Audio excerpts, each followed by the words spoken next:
Shalom. Hari ini kita akan renungkan kitab Yeremia pasal 37, teksnya ayat 11 sampai 21.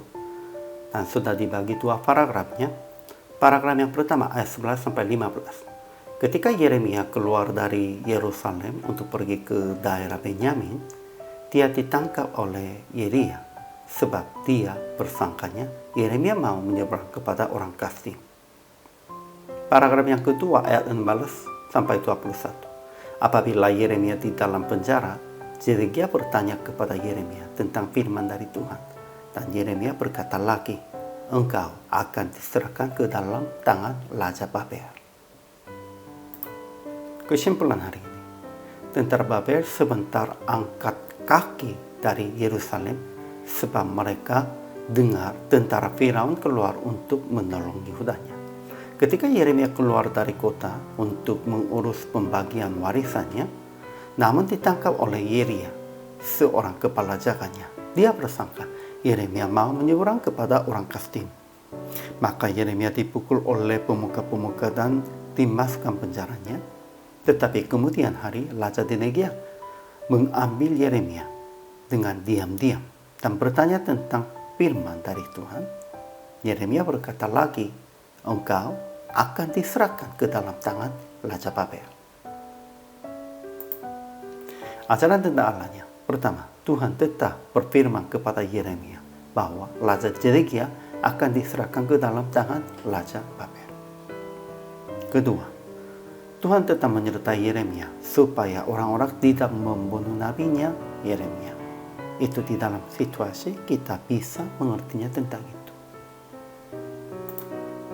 Ajaran tentang manusianya. Pertama, ketika Yeremia keluar dari Yerusalem untuk mengurus pembagian warisan, dia ditangkap dan dipenjarai oleh Yeria, seorang kepala jaga, sebab dia berpikir bahwa Yeremia mau menyeberang kepada orang Kasdim.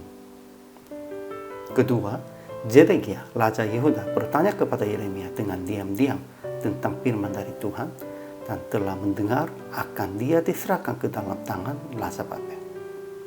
Ketiga, tidak ada lagi nabi-nabi yang telah bernubuat bahwa Raja Babel tidak akan datang menyerang Zedekia dan negeri ini.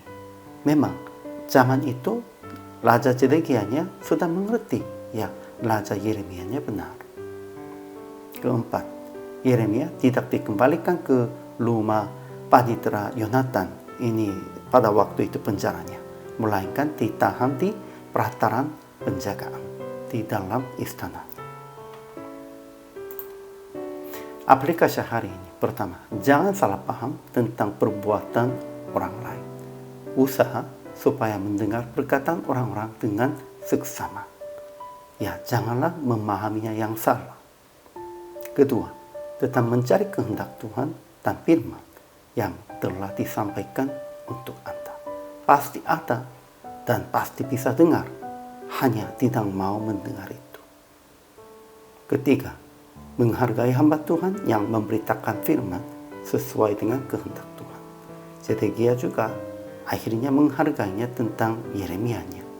Kita juga sekalipun mendengarnya susah, harus menghargainya hamba Tuhan yang bernubuat dan menasihatnya dengan begitu benar, dengan berani. Akhirnya praktik hari ini, introspeksi diri. Apakah ada atau tidak ada yang salah paham tentang orang lain? Dan usaha akan mendengar perkataan-perkataan mereka dengan buka hatinya.